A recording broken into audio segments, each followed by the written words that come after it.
ভাঙড়ের তাজা নেতা খুনের দায়ে জেলে, দলীয় পদও গেছে। আইএসএফ কর্মী খুনে হাইকোর্টের মামলা থেকে রেহাই মিললেও নিম্ন আদালতে নতুন মামলা যুক্ত হয়েছে, অর্থাৎ ভোটের মাঝে অস্বস্তিতে আরাবুল ইসলাম। এই পরিস্থিতিতে ভাঙড়ের শওকত মোল্লার বিরুদ্ধে পড়ল পোস্টার। আরাবুলের অস্বস্তির কারণ হিসেবে কাঠগড়ায় তোলা হয়েছে শওকতকে। সব অভিযোগ অস্বীকার তৃণমূল বিধায়কের। একদিকে শওকত মোল্লার নামে পোস্টার, অন্যদিকে সেই শওকতের হাত ধরেই ভাঙড়ের জমি রক্ষা কমিটিতে ভাঙন। শওকতের বিরুদ্ধে পোস্টার কি আরাবুল গোষ্ঠীর ষড়যন্ত্র? উঠছে প্রশ্ন।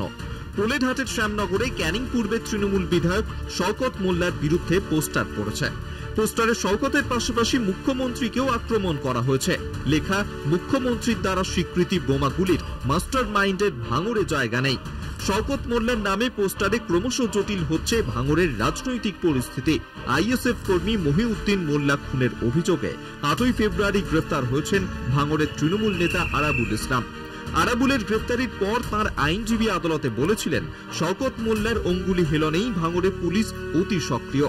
তার জেরেই গ্রেফতার হতে হয়েছে আরাবুলকে। যদিও সেই অভিযোগ অস্বীকার করেছিলেন শওকত মোল্লা। 2006 সালে শওকত মোল্লা ভাঙড়ে জিতে বিধায়ক হন।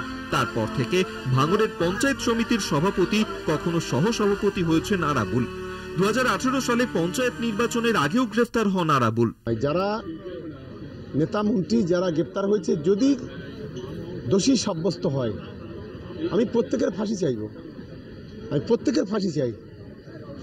যদি তারা সত্যিকারে গরিব মানুষের হরণ করে থাকে, তাহলে তাদেরকে ফাঁসি হোক। কিন্তু এটা নয় তো যে রাজনৈতিক স্বার্থ চরিতার্থ করতে গিয়ে তাদেরকে পরিকল্পিতভাবে জেলে রাখা হয়েছে। বর্তমানে আরাবুলের অনুপস্থিতিতে ভাঙড়ের দায়িত্ব সামলাচ্ছেন দলের পর্যবেক্ষক শওকত মোল্লা।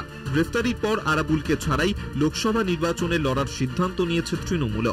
ভাঙড় 2 নম্বর ব্লক তৃণমূলের আহ্বায়কের দায়িত্ব থেকে সরিয়ে দেওয়া হয়েছে আরাবুল ইসলামকে। এই পরিস্থিতিতে শওকতের বিরুদ্ধে পোস্টারের নেপথ্যে আরাবুল গোষ্ঠী কিনা উঠছে প্রশ্ন। শওকতের বিরুদ্ধে অভিযোগ যতই জমাট বাঁধুক, ক্যানিং পূর্বের বিধায়কই ভাঙন ধরালেন জমি রক্ষা কমিটিতে। শওকতের হাত ধরে তৃণমূলে যোগ দিয়েছেন জমি কমিটির পঞ্চায়েত সমিতির সদস্য সিরাজুল ইসলাম ওরফে মিন্টু।